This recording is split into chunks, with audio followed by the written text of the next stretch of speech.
Good evening, everybody, and welcome to Carving It Up Live right here on Twitter and on the Carving It Up YouTube channel, as well as the Grid YouTube channel. I am Bryson Carver, as always, and we have got a jam-packed show on this Monday. Didn't do a show last Friday. Trust me, the topics filled in themselves. That crazy national title game yesterday between LSU and Iowa, for a game that in the second half never got closer than 7. Iowa tried to, make a comeback attempt. LSU was obviously the better team. Highly entertaining. You had incredible shot making on both sides. Obviously, I'm going to lead the show off with the Angel Reese, Caitlin Clark situation in just a second. I'll also get to the men's national title game. It's tonight. UConn, San Diego State, 9:20, I believe, is tip-off time Eastern on CBS. I will predict my bracket is absolute dead meat. Forget about it. Dunzo. I know I had San Diego State going to the Sweet 16, and UConn I might have had going out in round 1 or 2. I can't remember. It was a bad bracket, okay? It was bad. But I feel good about my prediction tonight. I feel good.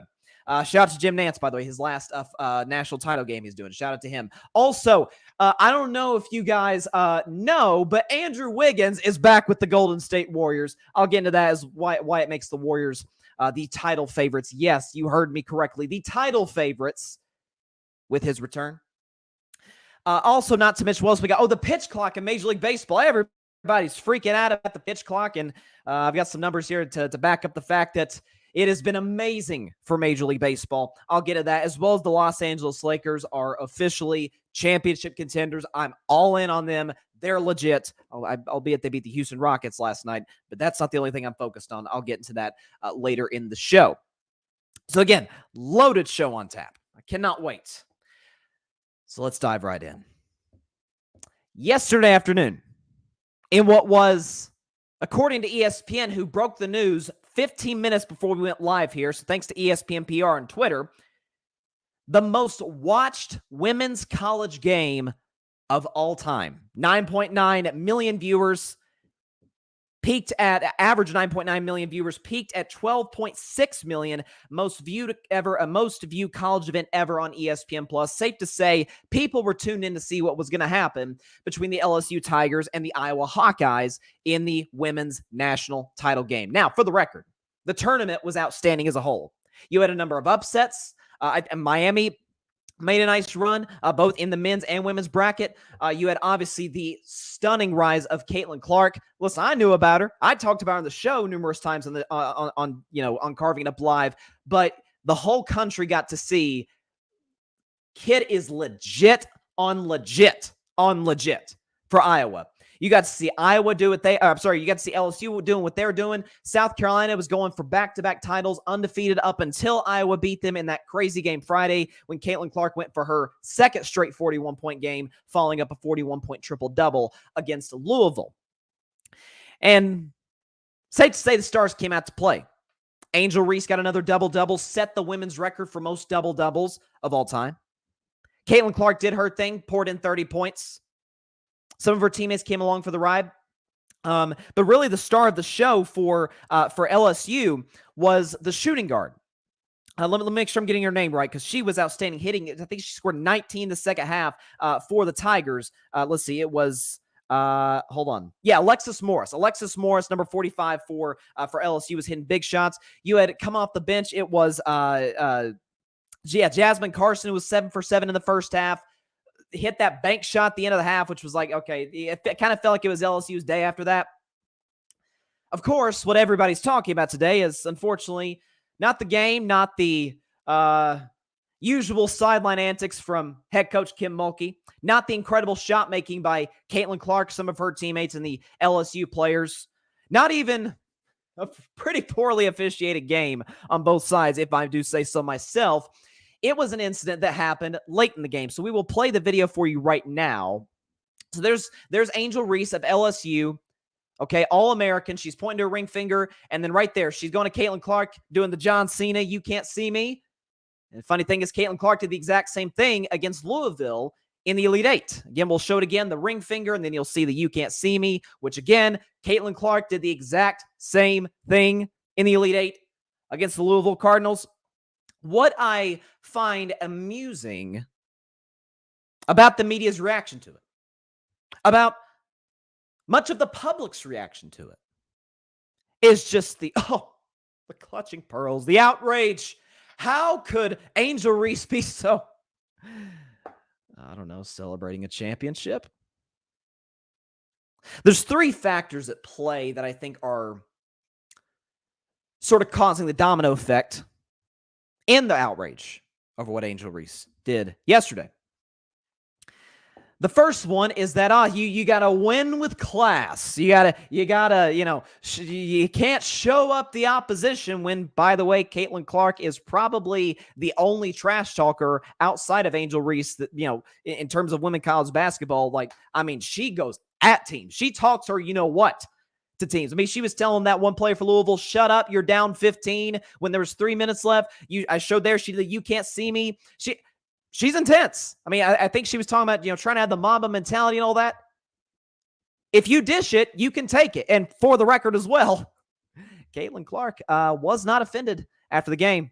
That's what I always get a kick out of, is when people get mad at something, talk about it's offensive, and then the quote-unquote victim is not offended, which Caitlin Clark was not.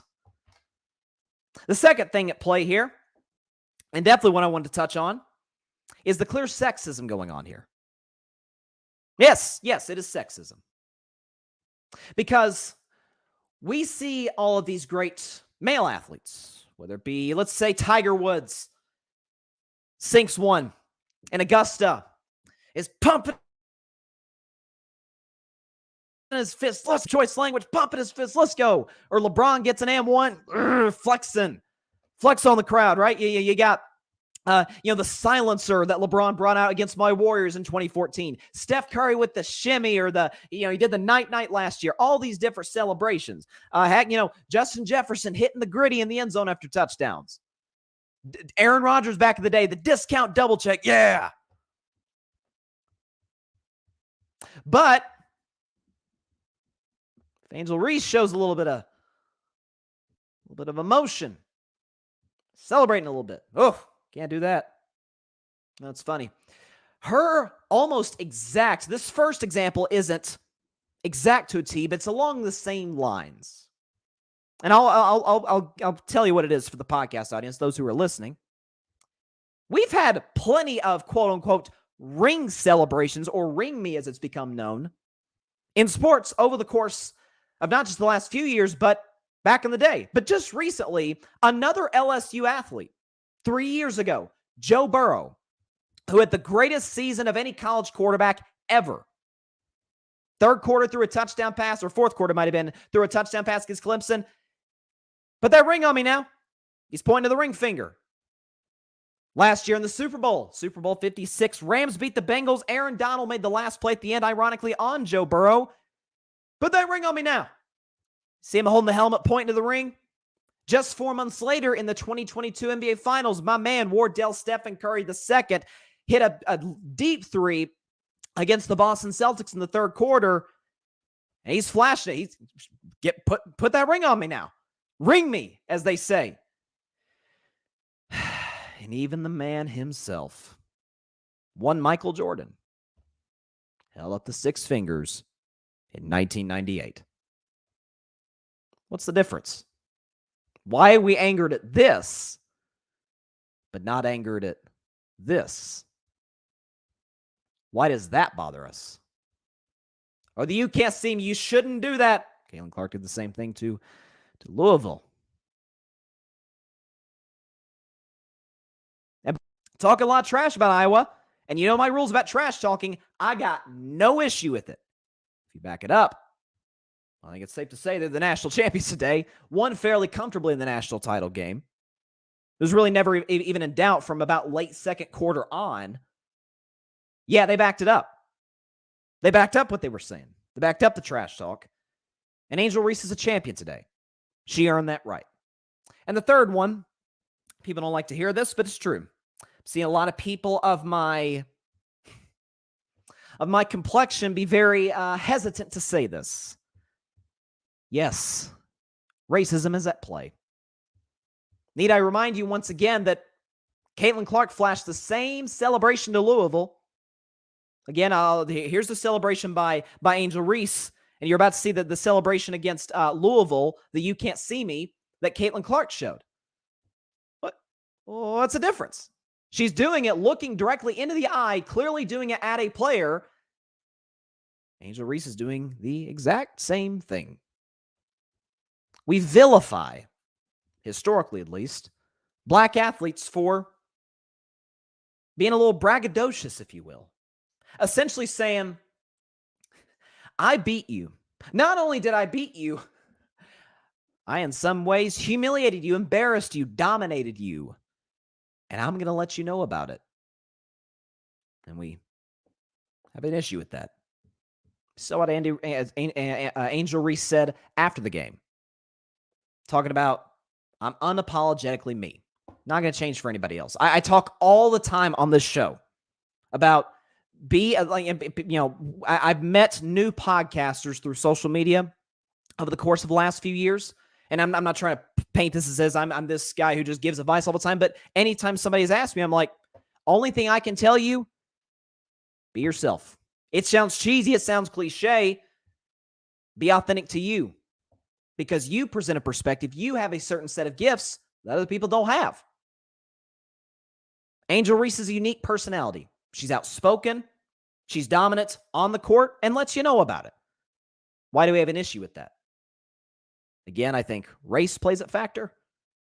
Without question, gender plays factor.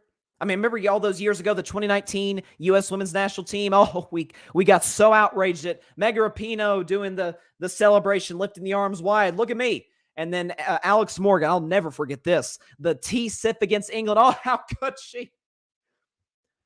But if, Steph Curry is literally dancing, bumping into guys, or LeBron is flexing right at a guy, or Tiger Woods in a sport that is not exactly known for celebrations, golf, is pumping his fist. Yeah. Which, for the record, by the way, like I said, don't have an issue with it. I love it. It adds a bravado. It adds energy. It adds excitement to sports. Because think about it. If you or me were in that position, think about if you were Angel Reese. You've worked your whole life. Angel Reese had to transfer to LSU. She is an underdog to a certain degree. She certainly is more than Caitlin Clark, I would argue. Caitlin Clark, you could argue, well, size plays factor, and the fact that Iowa's not exactly known for being a women's college basketball powerhouse, although I'd argue LSU, you could say the same about. But be that as it may, Caitlin really isn't that much of an underdog. Those who follow college basketball on the men's and women's side have known for a while she's really good. Like this was, I wouldn't say the way she played as well as she did was expected, but we figured she was going to show up and do what she did. Angel Reese, nobody saw LSU coming this year in terms of, hey, this team, on April 2nd is going to be the national champions. And yet here they are. Listen, I'm not a Kim Mulkey fan by any stretch of the imagination. I think the fact she didn't take up for one of her own players, Brittany Griner, during that situation was uncalled for. But I can't deny she's a 4-time champion. She's clearly a fantastic head coach. But I have an issue with, again, put yourself in that position. You've worked your whole life. Everybody said all this about you, doubted you, said you couldn't do it. And yet here you sit. Pretty soon she is going to be fitted for a championship ring. Congratulations to the LSU Tigers, women's college basketball national champions for the very first time in their history. It's another win for the SEC where, as we say, it just means more. Hats off to Iowa on a fantastic season as well. It's sports. This is why we love it. This is what makes it great. This double standards at play really bother me. Again, when you become a champion, you can say any and everything you want, short of listen, if Angel Reese had flipped her off, give her the bird, or if she'd said something about her family, okay, that's different. That's crossing the line. She's saying, I got a ring. Okay, you don't. And by the way, all that smack talk you were doing about our SEC counterpart, South Carolina, all this talk you've been doing, hey, I can talk too. Just want to let you know that. I don't do double standards well. That's not my thing. So hats off to Iowa in a great season. Hats off to LSU, the national champions in 2023. Angel Reese, you can say whatever the heck you want because today you are a champion. Any champion can say whatever they want. That's why, again, I always circle back. Somehow or another, it circles back to my Warriors.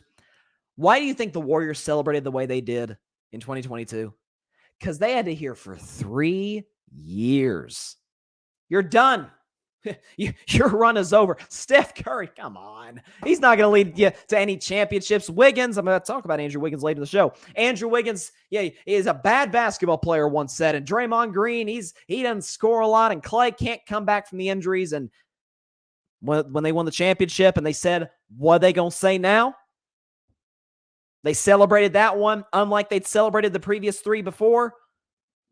Certain titles just mean more. And this one certainly means a lot to LSU. Congrats. And by the way, like I said, and I hit on this sort of a little bit of a change of subject from, sticking with this game, obviously. And I put this on social media. I don't even think it's arguable. The shot making in women's college basketball right now is head and shoulders above the men's. Yeah, sure, maybe the men give you flashier dunks and, certain things, maybe greater athletic plays from time to time. Maybe it's just because the fact that when I play pickup, I'm the shooter, and because that's really all I can do. It's not like I can bring a whole lot of size and physicality to the table. Maybe it's just the relatability factor. But what Carson did in the first half, what Alexis did in the second half, scoring 19, actually outscored Caitlin Clark in the second half. When Caitlin Clark has done all tournament long, by the way, becoming the all-time single tournament leader for points. She got in like the 180s, 190s, if I'm not mistaken. The previous record before that was 177. That's what I loved about this tournament more than anything else. The shot-making ability from both teams, and really from all the teams in this tournament, head and shoulders above the men's, in my view. Let's see. We got a comment. Jamel Crothers. What's up, Jamel? Had him on the show on our March Madness special. Jamel says women are more skilled and put a lot into their games. So true in what you're saying. Again, people got to, people say, oh, nobody watches women's basketball. The rating says otherwise. Okay. And that's something else too. People are kind of showing themselves. I mean, if you're a really, I've seen some people, I'm going to call some people out. Danny Cannell, Keith Olbermann. Okay. People out there, shouting profanities towards a 20-year-old celebrating a championship. It's like, if this really bothers you that much, I want to get a therapist. I think you got bigger problems in your life. But I think what's great about women's college basketball as well, people talking about they don't watch it. Just about every TV show that I've watched today, radio show that I've listened to, has led off their show with this game. Evidently, a lot of people watched. Okay, I'll tell you this. I did not lead off last year with South Carolina win the women's national championship. Caitlin Clark got us to a TV. LSU helped us stay there. Skill that was on display on that court last night was phenomenal. Cannot wait to see where these two programs. Listen, I don't know how the college basketball scheduling process works. Can we please get LSU and Iowa next year? Can somebody please schedule that an early season out of conference game, please? Oh, we gotta see it. Because listen, it's no guarantee that these two have faced each other in the national title game again. They could. Certainly, they have the talent, the personnel, and the coaching to do so. But we got to get this game next season. We got to get another edition of LSU Iowa. It's phenomenal. And so it just bothers me, the double standard. It really does. Okay, so I want to shift to Major League Baseball for a moment because, and by the way, sorry, I feel a little bit hoarse in my throat. So if that shows in the mic or if it sounds that way in the mic, I apologize. But I don't think there's a set of fans in any sport. I'm not talking about teams. I'm talking about a select group of fans that bothers me more than old school baseball fans, like the stuck in the past baseball fans. Everybody freaked out. All the old timers freaked out when the pitch clock was instituted this past offseason by Major League Baseball. Talking about, oh, you're ruining the game. You are essentially putting something in place that is going to hurt the product of, hurt the quality of the product. It's funny, after opening weekend, it's been actually quite the opposite. So it's been 3-4 games, or every team has played 3 games thus far to start their season. And I just wanted to give a little look into how the pitch clock has positively impacted Major League Baseball when you compare last year's opening weekend to this year's. So let's look at the numbers last year. 3 key stats, in my view, that reflect the impact of the pitch clock. Okay, so in 2022 opening weekend, time of game, 3 hours, 9 minutes. The batting average in opening weekend across Major League Baseball in 2022, players batted about 230 on average. And the players combined stole 29 bases. Compare that to this year. Time of game goes from 3 hours, 9 minutes to 2 hours and 38 minutes. Basically a half hour shaved off. Batting average goes up from 230 to 245. And most important, in my view, stolen bases skyrockets from 29 to 70. The notion that the pitch clock was going to hurt Major League Baseball was heavily overblown. Just because it doesn't fit the certain box of tradition, and I talk about this all the time with the Hall of Fame. Anytime the MLB Hall of Fame goes up, it just automatically gets me mad. I don't get mad about stuff. Baseball Hall of Fame makes me mad because of certain individuals that have not been allowed to enter it for petty reasons. But the narrative, the notion that this change that baseball desperately needed, I mean, haven't we complained very often over the last 3-4 years-ish that there's too many strikeouts, too much of an emphasis on the home run ball, and not enough emphasis on just getting on base, right? Getting more action around the bases. You know, getting guys in position to score runs. By the way, people freaking out, oh, the pitch clock violations. The 49 games that were played, or is it 49 or 50 games? I want to make sure I'm getting this correct because I don't want to butcher this. I want to get all the numbers right.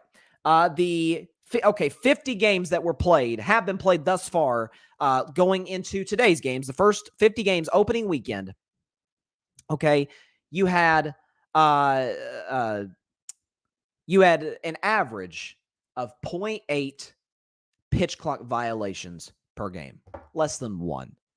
And the reality is it's going to go down because, listen, players are adjusting. Pitchers certainly are adjusting. Hitters are adjusting. Managers are adjusting. It's going to be a process where guys are going to have to learn the new rules. Guys are going to have to learn how to maneuver the pitch clock. In some cases, maybe how to manipulate it. I mean, there's a relief pitcher for the Yankees to a certain degree has kind of done that with his windup. I have no issue with it. It's under the rules. You do what you got to do to be successful. You adjust. That's what the great ones do in any industry, in any sport. And so 0.8 is going to go down. That's just this reality of the situation. So it bothers me that people are so stuck in the past about it's got to be played this way. Why? Part of the reason we love so many of these other great sports, why basketball has been so popular for the longest time, why soccer is incredibly popular, certainly worldwide, but even increasingly in the United States, why football is so popular, at least the great teams in football are so well liked. The Chiefs, for example, 1 word, 4 letters, pace. It's why, and I have nothing against the San Antonio Spurs dynasty from 99 to 2014. They won 5 championships in 15 years. That's incredible. Tim Duncan, to me, is the 6th greatest player of all time. They were kind of boring. They weren't a team that necessarily just killed you on pace. That's why people to this day talk about the Showtime Lakers of the 80s. And at times the Bulls, who did play a little bit of a slower game of basketball, but to a certain degree, listen, when they got on transition, look out. Jordan could dunk on your head. Pippen could dunk on your head.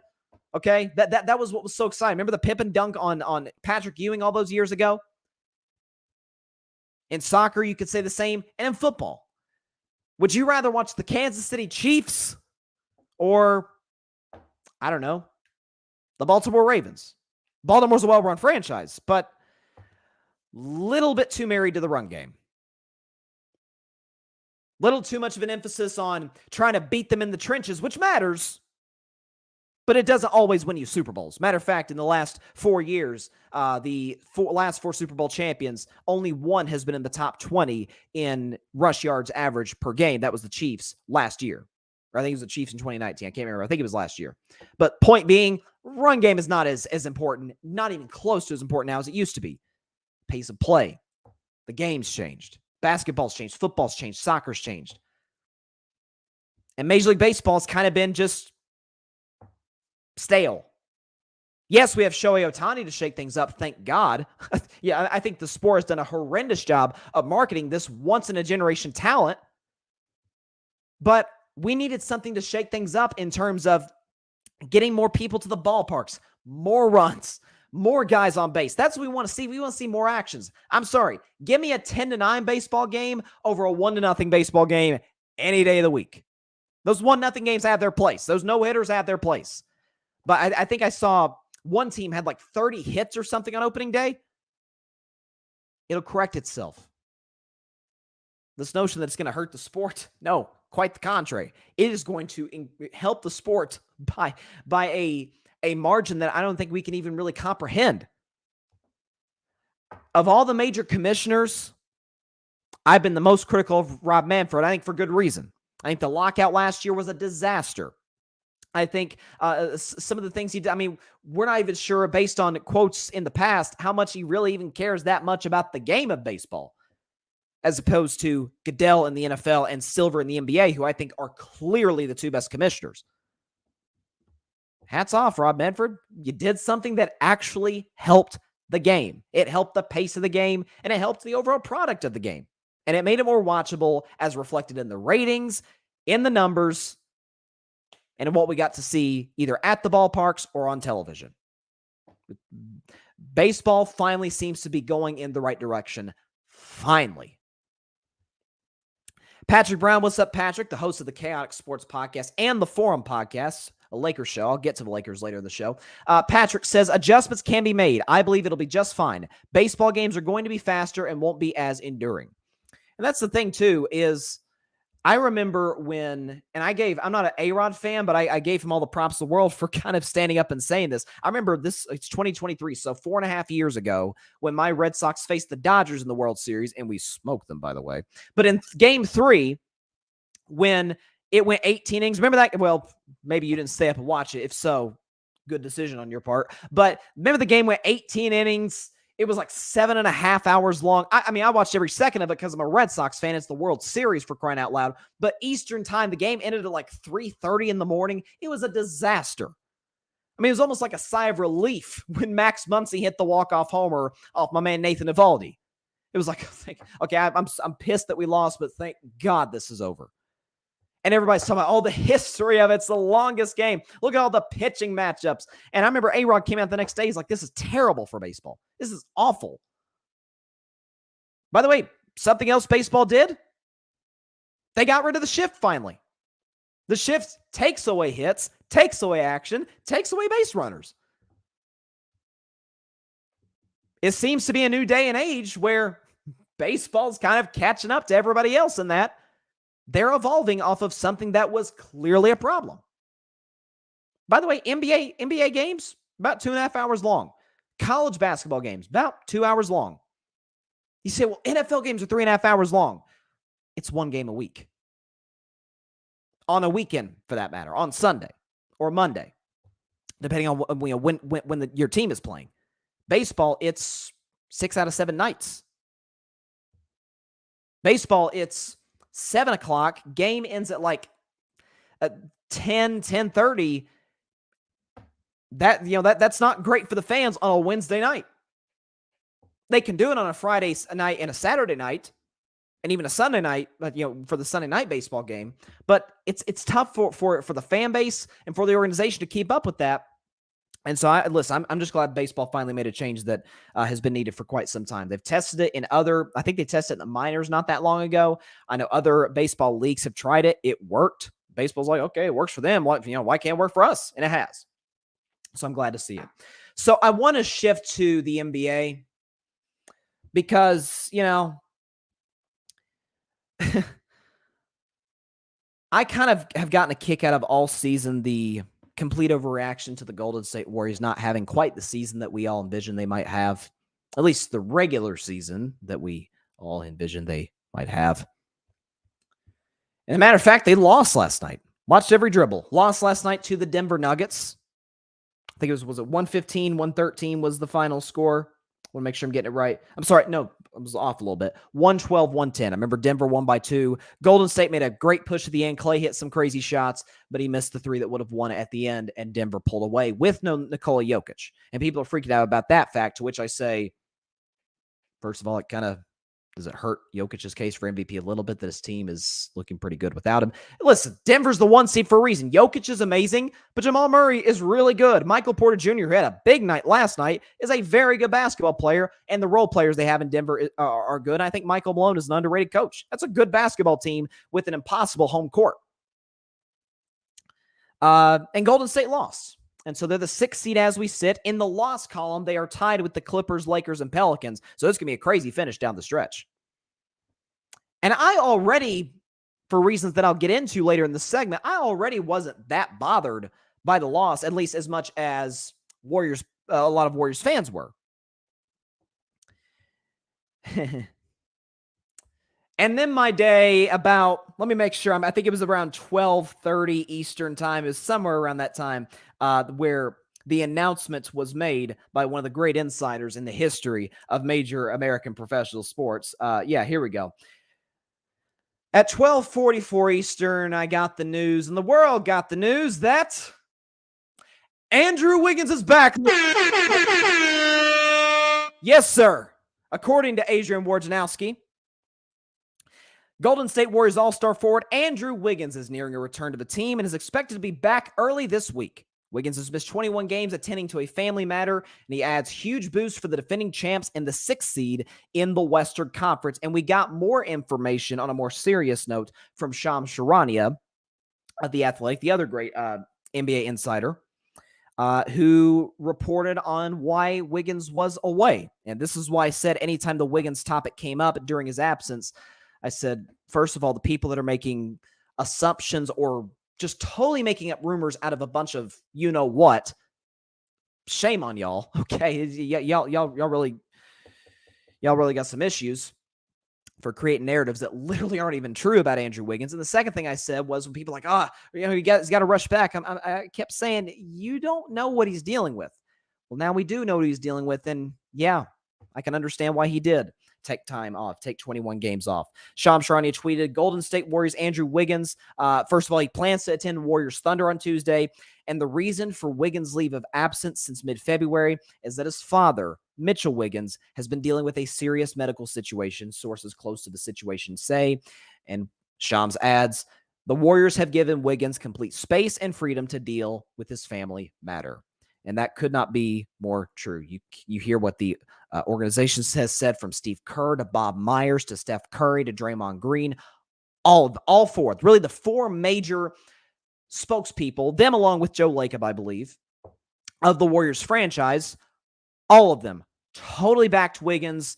We're always talking about we're giving him space. When he's ready to come back, then we will welcome him back with open arms. Until then, he needs to deal with a situation that is far more important than any basketball game that'll ever be played.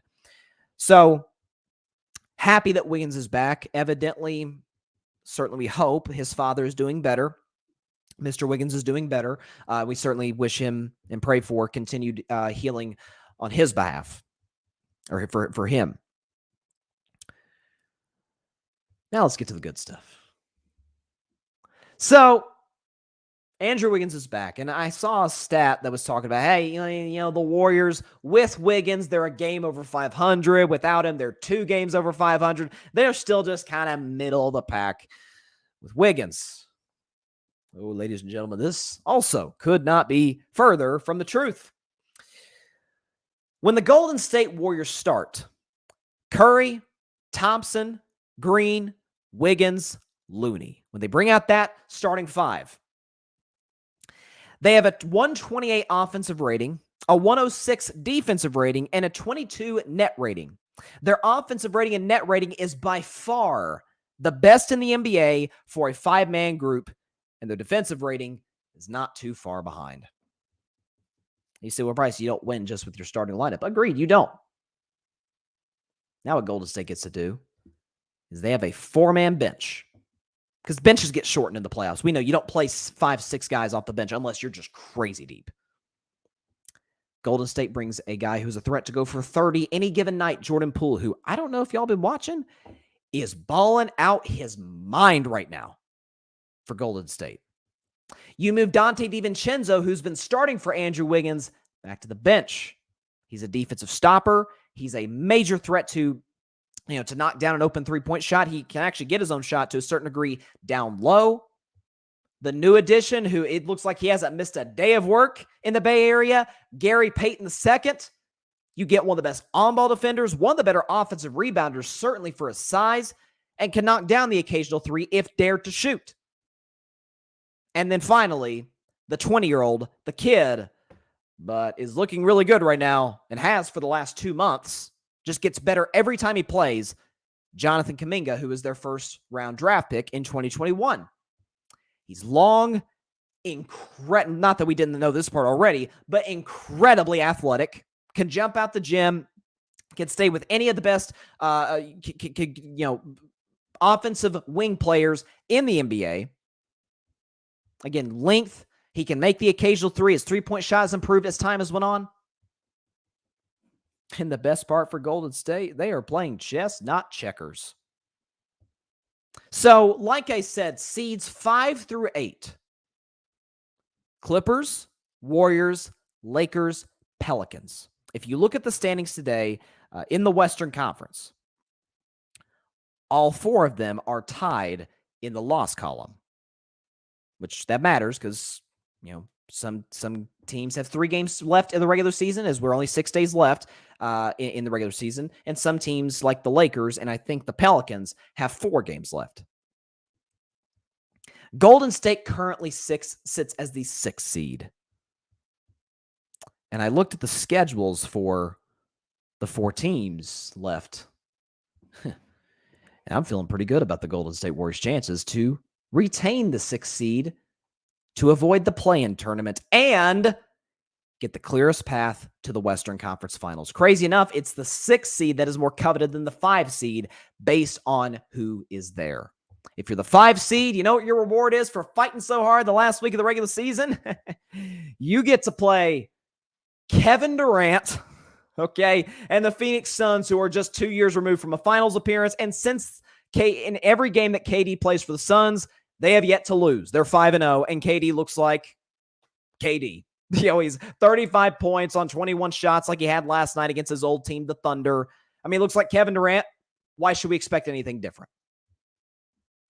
Not to mention, if you were to survive Kevin Durant, you get the 1 seed Denver Nuggets in the second round, who are a good team to a very good team without Jokic, and a fantastic team with Jokic. As opposed to if you're the 6th seed, and in round 1, you get the 3 seed Sacramento Kings, who are unbelievable offensively, but play little to no defense. They're in like the bottom 6 of the NBA in defensive rating. And should you get past the Sacramento Kings, you get, in all likelihood, as long as they survive their first-round matchup, the Memphis Grizzlies, who are, as I've detailed many times on the show, I think the last 2 years have been plenty of evidence for this, better without Ja Morant than with Ja Morant. And we know the history between the Warriors and the Grizzlies over the past 365 days. Safe to say, Golden State, the heart of champions, they will not forget that. What Dylan Brooks has said, what Ja Morant has said, what Jaren Jackson Jr. has said, what the entire organization said, what it feels like, at least minus Steven Adams. He hasn't said anything. He understands what's on the other side in the Bay Area. He's like, calm down, guys. They haven't listened. Golden State's last 3 games. OKC tomorrow, Sacramento Friday, Portland Sunday. Now, I expect Golden State's going to respond. If you saw Steph, DiVincenzo, Kerr after the game, were really ticked off after the loss, did not seem happy. I expect them to do what they've been doing all season long at home, and that's win. All they do is win, as DJ Khaled said, in the Chase Center. They'll take care of OKC. Then you've got Sacramento on Friday. Now, that's the tough one. That's the toughest game left on this 3-game stretch to end the season.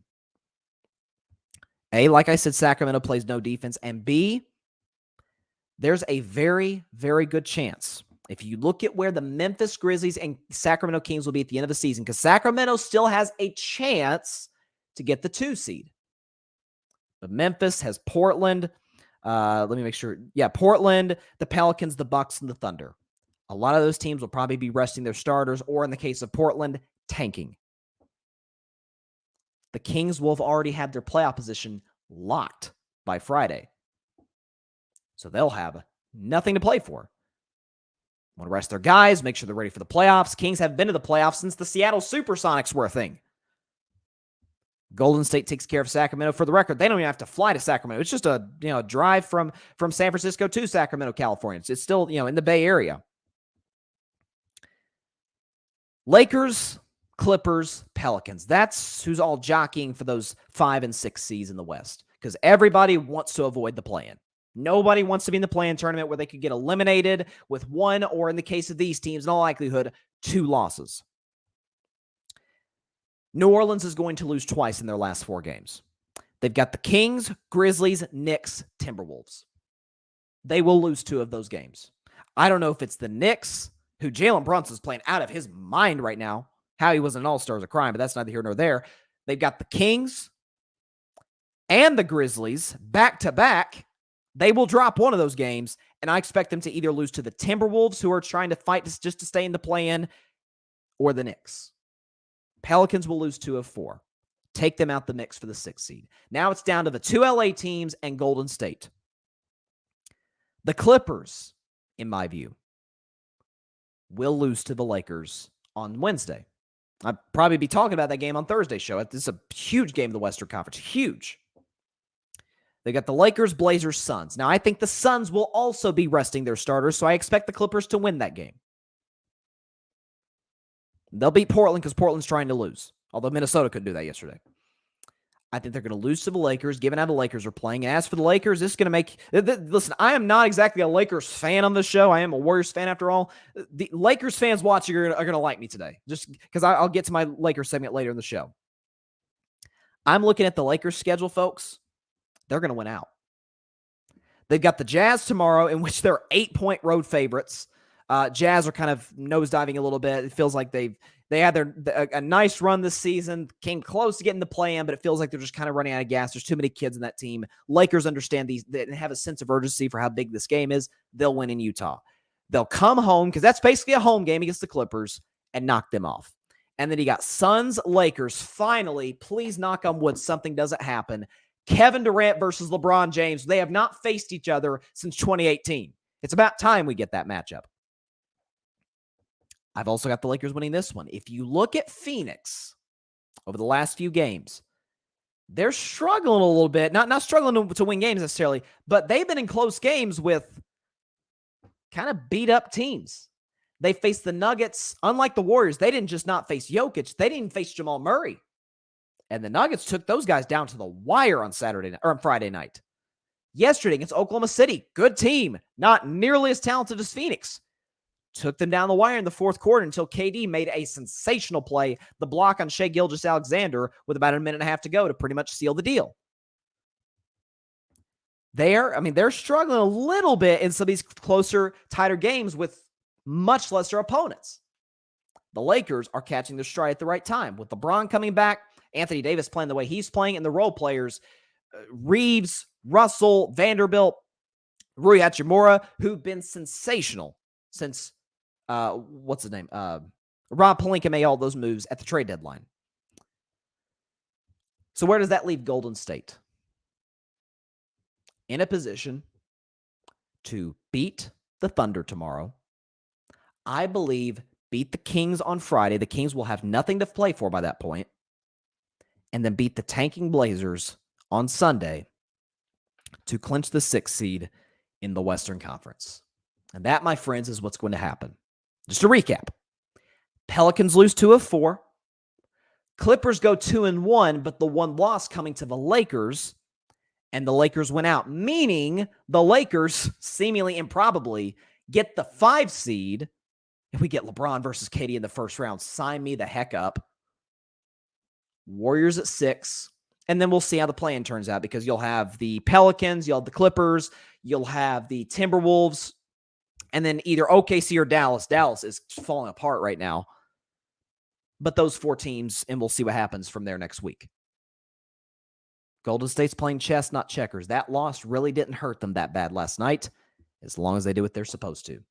And with Andrew Wiggins coming back, he's not going to play tomorrow, but they can ease him back in, even in the first round. Andrew Wiggins does not have to play 30, 35 minutes. And for the record, hats off to Wiggins.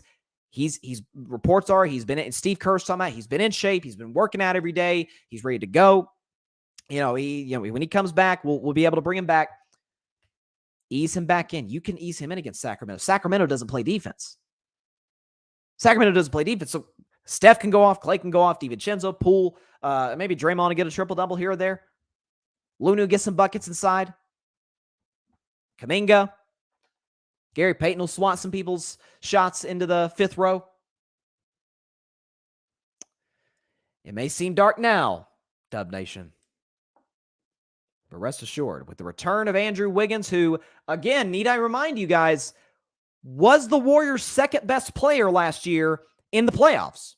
Clay had some big games, but Clay was kind of inconsistent. Draymond had some down games, certainly in the finals against Boston. Poole was inconsistent. It was Wiggins, who was that steady 20 points, 18, 20 points, great perimeter defense on Luka and Tatum in the conference finals and in the NBA finals, while Steph's obviously doing what he's doing. Ooh, happy times are here again in the Golden State. And yes, we are indeed the favorites not to win the Western Conference. It's like, because I said, I think Golden State can win the West without Andrew Wiggins, as weak as the West is. But I'm talking about the whole thing. Somebody's got to come out of the East. Boston, Philadelphia, Milwaukee. Golden State don't face any of them except for one. Happy times are here again in the Bay Area. All right, let's see. Great comment here. What's up, Philip? Philip Chenault in the comments. Love this comment here from you here, my man, because I agree with you. I don't think people realize how much better Wiggins makes the Warriors. He makes them deeper. He's great defensively, and he doesn't make stupid decisions. He makes y'all the favorites out the West now. If everybody stays healthy for both teams, it's going to be the Lakers and the Warriors in the Western Conference Finals, and that will be a 7-game series. I like the way you're thinking. I really do. We got to get a Lakers-Warriors Western Conference Finals. I'm all for it. Could we get it? We'll see. Philip, because I think the Lakers match up well against the Warriors this year. I think the Warriors are going to get the 5th seed, and the Lakers are going to be the 6th seed. With the Lakers, it all depends on what Anthony Davis you'll get each game, and health is a big concern. It is, and listen, I have been as critical as anybody of Anthony Davis. And let me just, since we're talking about the Lakers, let's just go ahead and move right into the Lakers topic, because I did have that scheduled for today. So they beat the Houston Rockets last night, albeit it's the Rockets. That's another team that's tanking. But nevertheless, Lakers did what they were supposed to do. They went to Houston, beat the Rockets. That's now 3 straight W's for the purple and gold. Knocked off the Bulls, Timberwolves, and then the Rockets. And again, they've got 4 games left. I personally think they're going to win all 4, get the 5 seed, and match up with the Phoenix Suns. And I think Golden State's going to win out, get help with the Lakers beating the Clippers, and the Pelicans just need to lose 1, but I think they're going to lose 2, and Golden State will get the 6th seed. Like I said last week, when I do a segment coming out of every All-Star break, pretenders and contenders. And I had a couple controversial ones on there. Like for the example, in the Eastern Conference, I said Philly's a pretender. I don't trust Embiid's health. I don't trust Harden in the playoffs, and I don't trust Doc Rivers in the playoffs. I'm sorry, their history is too extensive and too, marred by some really bad playoff performances. I can't trust them. And I said Miami. Laugh all you want. Do you want to face Miami in the first round? I'm just saying. And in the West, I had 3 contenders: Nuggets, Suns, Warriors. Stop on Memphis. Stop. They have no experience getting to even the Western Conference Finals, for crying out loud. Should they run to Golden State or the Lakers, I think both will dispatch of them fairly quickly, certainly exposing Ja Morant as, a defensive liability in that regard. Sacramento, no. Again, to a greater degree than Memphis. At least Memphis has been to the playoffs recently and can play defense, no question. Jaren Jackson Jr. is a fantastic defensive player. Sacramento plays no defense, has never been to the postseason, and I think is going to go out in round 1 against whether it's the Clippers, Warriors, Lakers, anybody. I said the Lakers were pretenders. I said I worry about if they have enough time down the stretch following and I said at the time, and certainly I believe it to this day because I think I've been proven right on this, great moves by Rob Pelinka at the trade deadline. Getting guys that fit with LeBron, fit with Anthony Davis, and really fit what a championship basketball team is supposed to be made of. Shooters, guys who can defend, guys who are long, rangy, big athletes, guys who can take some of the load. Because listen, LeBron is in year 20. Listen, LeBron's still great. He just had a triple-double last night. He's still great, but he is in year 20. Guys who can take that load off of him defensively. Anthony Davis, again, you question, you cross your fingers, he shows up for you offensively. That's a contender.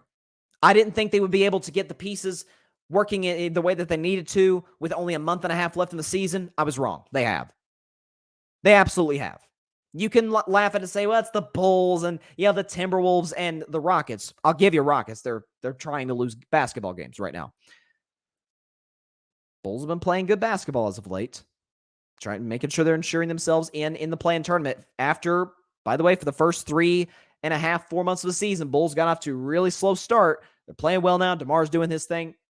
And the Lakers went in Chicago and took care of business.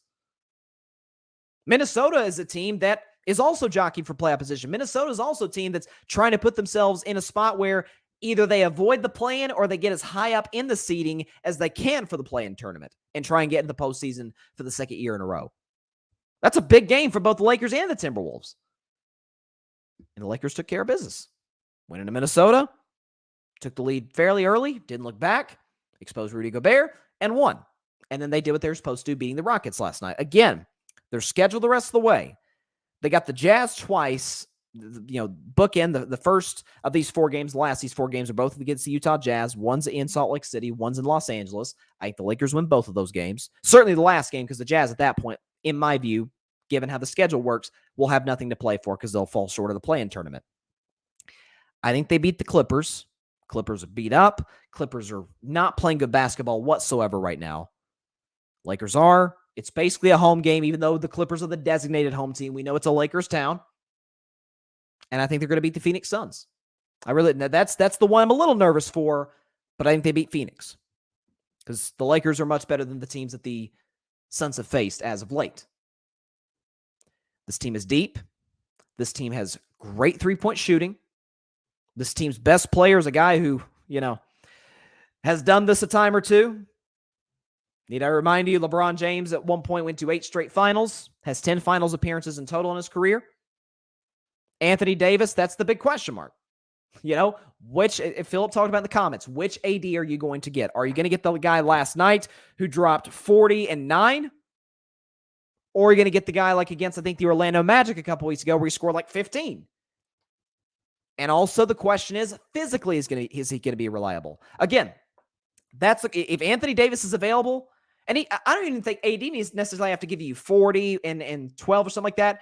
If he's a consistent 30 and 10 guy, that is not a team you want to face in the postseason because we know what we're getting for LeBron. And I think the role players, again, fit perfectly with the Lakers. AD's the question mark.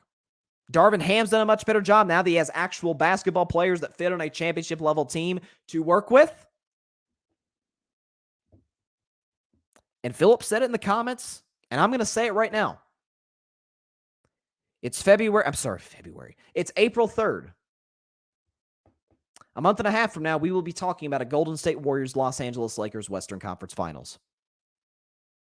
You take that at whatever bank you're at and cash it. Golden State, Los Angeles Lakers, not Clippers, Lakers in the Western Conference Finals. We get another LeBron versus Steph matchup, just like I think we're going to get a LeBron KD matchup, which means I think the Suns are going out in round one. Should the Lakers get them, that is, which I think they will. That's a crazy thing. You get the Lakers have been playing great basketball, the Suns were playing great basketball, and there's a chance one of them, by definition, goes out without a playoff series win. Whew. I can't wait. This Western Conference playoffs is going to be crazy. Even some of these lower seed matchups, whoever New Orleans gets, because I think New Orleans is going to be a play-in team, but I do believe they're going to get in the playoffs. Denver doesn't want to play them, and I don't think Memphis wants to play them. Brandon Ingram's playing unbelievable. CJ McCollum is doing CJ McCollum things, 24, 25 points a game. Some of the defenders they have, they've got size with Valanciunas. Like that's you don't want to see the Pelicans in the first round of the playoffs either.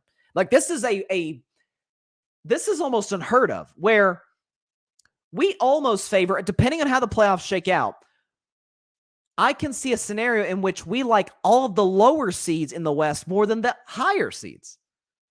We could like 5, 6, 7, 8 more than 1, 2, 3, 4.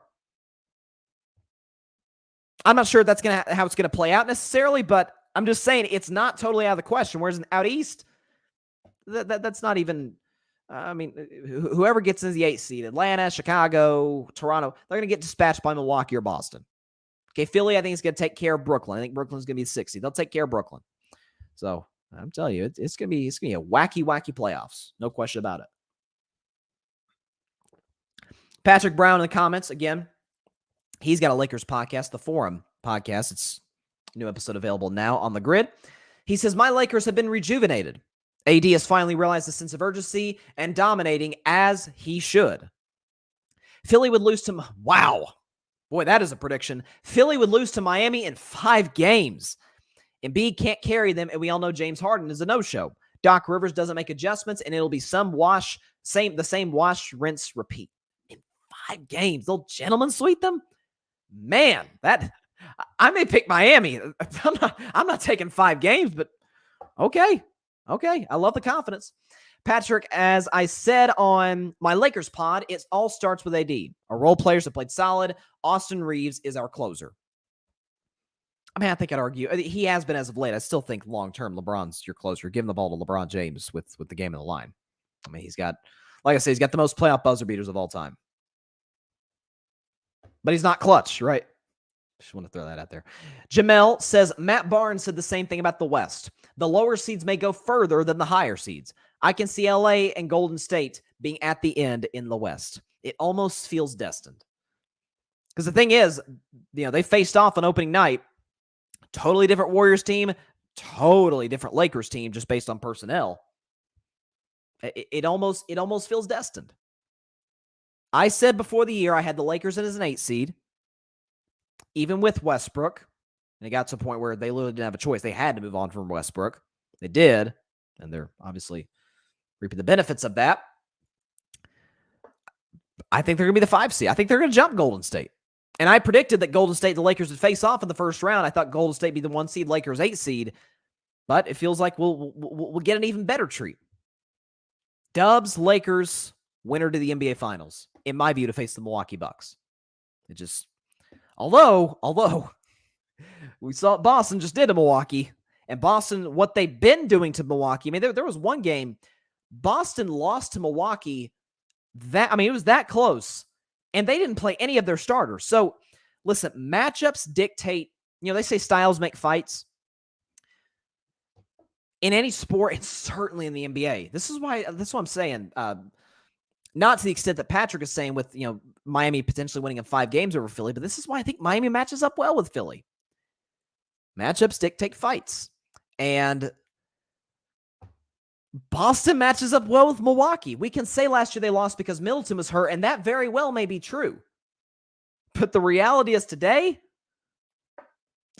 Boston seems to not wake up for games like Washington where they get blown out, and then the next night they face the Milwaukee Bucks on the road and absolutely demolish them. Again, it's regular season, so we take that with a grain of salt. I mean, I don't see anyone who has, knows anything about basketball taking the Kings to go further in the playoffs than, say, the Warriors or the Lakers. Because, here's the thing about the playoffs. And this is the case, I think, in any sport. I think more so in the NBA than any of them. More so, maybe baseball, you can make an argument, but certainly over football. Playoff basketball is almost like a different sport. It's like you're playing a different sport than the regular season. It's not even the same game. The pace is slowed down to a certain degree. Okay? Certainly defense matters a heck of a lot more in the postseason than it does in the regular season. Regular season, you can win a game 132 to 130. You can. Postseason, chances of that happening is if you give up 130 points, you're probably going to lose. Badly. So, this is going to be a crazy playoffs. Again, I stand by my preseason prediction. We're going to get the last two NBA champions in the finals. Milwaukee, Golden State. And I said if Golden State were to get to the finals without Wiggins and face Milwaukee, I honestly probably would have came on the show and picked Milwaukee. With Wiggins coming back, whole different ballgame. Styles dictate fights and how you're playing at the end of the season. I mean, we overreact to Golden State losing this game against Denver. Golden State's won 5 of their last 7 games. They're playing very, very well. They've got a couple road wins stacked in there. So, again, back to Janet Jackson. What have you done for me lately? That was bad. All right, last segment. So we talked about to start the show the women's national title game, which was unbelievable. Yeah, people got to grow up. Seriously, people have got to grow up on the Angel Reese situation. Like if her flashing her ring finger, like Steph and Aaron Donald and Joe Burrow did, or like Michael Jordan did, showing the 6 fingers. If it bothers you that much, and then you can't see me, if it really bothers you, man, like you've got bigger problems than just your outrage over this. But be that as it may, the LSU Tigers are the women's college basketball national champions, and tonight we will crown the men's college basketball national champions. So let's get the background music going right now. Get this thing going. All right. So in the national title, all of us predicted, for the record, the San Diego State Aztecs versus the UConn Huskies. Again, we all predicted this. No, nobody predicted this. If you did, hats off to you. Okay, you won a lot of money in Vegas if you predicted this matchup. But again, in this game, San Diego State Aztecs, UConn Huskies. UConn a pretty hefty favorite, -7. So I'll start with UConn. I was so mad the other night at the outcome of the game. Not the fact that UConn won, because I predicted UConn to win comfortably, which they did. I was 2 points off of the final score. I said on this show on Thursday, 74-59 UConn. They won 72-59. I was like, dang it. Just made some free throws here or there. Point being, actually, I'll just move back to San Diego State. So obviously you saw that crazy. I didn't have time. We had such a crazy sports weekend. I didn't have enough time to get into the fact that San Diego State advanced to the national championship game on a buzzer beater. It was that Butler kid. Lamont Butler for San Diego State. Again, I picked FAU. Skin of their teeth, that close, weren't able to pull it off. Would have been the ultimate Cinderella story. But Lamont Butler hits the buzzer beater for San Diego State. They advance to the national title game where they face UConn, who, like I said, is, for the most part, dismantled just about everybody they played. I mean, you look at the tournament, you look at the teams. Okay, first round they faced Iona. I actually picked, I remember now, I picked Iona, Rick Pitino there. I picked Iona to get that upset. No, UConn won by 24. They faced St. Mary's in the second round, won by 15. They faced Arkansas in the Sweet 16, won by 23. Faced Gonzaga, and this is when I knew, holy cow, UConn is absolutely for real. They faced Gonzaga. Mark Few, one of the better coaches in college basketball. Game was never a contest. They won by 28. And then they took care of business, did what they were supposed to against Miami, the 5 seed, and won by 13. What this feels like to me, we like these Cinderella teams. It's what makes March Madness so popular. We hear everybody at this time of year singing One Shining Moment. And certainly San Diego State is potentially on the verge of doing just that. But part of what I think has fueled UConn to a certain degree, number one, they're obviously very well coached. They've got NBA players on that team. They're long, great shot making as a whole. But what I think is underrated about the UConn Huskies is since 1999, they've won just as many national titles. I'm pretty sure I'm getting this right. Just as many national titles as North Carolina, as Kansas, and one more than Kentucky with 3. So when you talk about, and I saw Coach K saying this the other day on a podcast, if people are saying, oh man, this Final Four isn't as good as years past because it doesn't have a blue blood. If UConn isn't a blue blood, then what's a blue blood? Okay, they've been more successful than Kentucky over the past 2.5 decades. And they've been just as successful as a team that just won the national championship, Kansas, and just got to the national championship last year in North Carolina. If they're not a blue blood, what's a blue blood? Is it maybe, listen, like Coach K suggested on this podcast I listened to, maybe it's just because their colors aren't all that appealing. Their colors don't flash on the screen like the Tar Heel blue or like the Kansas blue and red or like the Kentucky blue. Maybe it's because their blue isn't blue enough. I don't know. Maybe it's not good enough for some people. UConn's a 7-point favorite in this game. I think about 16-minute mark, like early into the second half, it'll be kind of a foregone conclusion. Like, they just got the better athletes, better coach, the better overall shot makers. So with that said, I think UConn wins this game fairly comfortably. For the second straight game, they win by 13. They beat the San Diego State Aztecs by a final score of 76-63 to win the 2023 college basketball men's national title and bring another one back to Connecticut. The UConn Huskies will be your 2023 national champions. And again, this is not a national title game that everybody predicted. And certainly I'm hoping, just like everybody else, you hear the old cliche, I'm not rooting for everybody, I just want a good game. Listen, for the sake of my show, for the sake of drama, of course we all want to get a good game. I just think, again, we talk about the NBA, styles dictate fights, styles make fights, matchups dictate that. I think UConn, I don't think San Diego State matches up that well against UConn in the slightest. Huskies win the national title in 2023. Got a comment here. Yeah, good point, Patrick. He says, luckily the coach for San Diego State let his players play it out. That was a phenomenal buzzer beater. And I'm always in favor of doing that. If you're in a position where I think they rebounded the ball with like 10 seconds left when the kid for when FAU's best scorer, I'm forgetting his name now. What's his name? John L. Davis.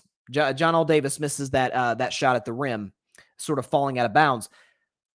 They grabbed the rebound. Was there 10 seconds, I think? Let me make sure I'm getting this right. With exactly 10 seconds left, they grabbed the rebound, and then Butler made the jumper at the end. He almost, if you saw an angle by ESPN, he almost stepped out of bounds. But like I said, I'm always in favor of, especially in college basketball, because in college, unlike the NBA, if you call a timeout, you can't advance the ball to the other end, which I kind of wish you could do. I think I don't necessarily want to see 2 seconds of guys just rushing to get across the floor, but you're grabbing the rebound just like you would in any other situation of the game and pushing out in transition so that the other team doesn't get to set their defense. They don't get to sort of game plan for what you're going to try and do on the last shot. And again, like you said, Patrick, the players get to decide the game on their own, and it was a remarkable moment. Like I said, before I get out of here, a big shout out. I'm a big fan of broadcasters of any sport. Like the great broadcasters, they are telling you a story. They are narrating the great story that you are watching on television, whatever sport it may be. And the great ones enhance the moment. They make it better. I remember I talked about this with Vin Scully when he passed away last summer. I said what Vin Scully did, he took great moments and elevated them. He knew what to say, when to say it, and that's what makes him one of the all-time broadcasters certainly in baseball, maybe the greatest baseball broadcaster ever, and certainly one of the greatest overall sports broadcasters ever. I think in that group, I'm willing to go out on a limb and say this, Jim Nantz is in that group, and Jim Nantz will be calling his final NCAA tournament game tomorrow. Just want to say hats off to the Nantz. Obviously, he'll still be calling NFL games, and still be calling the Masters, which start this week, I'm pretty sure. I think it's this week or next week. And, it's one of the all-time legends in the business. So It's gonna be. The CBS did a really cool tribute video, and Ron Howard narrated it, and it was like it's kind of emotional because like for me growing up, Jim Nantz is the only voice I know watching March Madness, certainly in the Final Four. So hats off to Jim Nantz on a remarkable crew covering the NCAA tournament, and hopefully we get a lot more great calls in big NFL games and during the Masters. No question about it. All right, that is all the time we have for today's show. It's a crazy show. You had the women's championship. You had the pitch clock in baseball. You had my man Wiggs coming back. Lakers playing great basketball. And then, like I said, I've got UConn winning it all in 2023. 76-63 over San Diego State. So like I said, that's all the time we have for today's show. Appreciate everybody stopping by as always. Be sure to catch Carving It Up live on Thursday at 6 p.m. Eastern, 3 p.m. Pacific time on Twitter, as well as the Grid YouTube channel, as well as the Carving It Up Live YouTube channel. And be sure to go like, share, comment, and take 2 seconds out of your day. Hit that big red subscribe button. Helps the channel grow exponentially. And be sure to go subscribe to the Grid Network. That is GRYD, the Grid Podcast Network on YouTube. It's a network I'm a part of, as well as some people that actually commented on this show. Patrick Brown, the Chaotic Sports Podcast, and the Forum Podcast. He's a part of the Grid. Jamel Crothers, who writes for the Grid's website. You can check that out. The link is in the bio to the Instagram and probably the Twitter as well. I'll have to check. But he writes some great pieces for the Grid website. Be sure to check his stuff out. We've got Barry Grant Jr., the All Even Podcast. Ryan Flowers did a great show yesterday. Clutch Sports Talk. Shout out to Ryan. We got the Cowboys Cam Fan Podcast. We've got Alfred Parsar Jr. of the Metropolitan Report and the Rocky Field Jets Podcast. He's more focused on the Metropolitan Report because it is baseball season. He is a Mets fan. And listen, the Mets have got big expectations coming this season. So you'll want to hear what his perspective is on all of the above. So yeah, we've got some amazing content creators here at the Grid Network. So please be sure to check everybody's stuff out and go subscribe on YouTube, as well as wherever you listen to your podcast, Apple Podcasts, Spotify, iHeartRadio, Google Podcasts, and wherever you get your podcasts. Have a great week, everybody. Please continue to stay safe out there. Please be sure to take care of your physical as well as your mental health.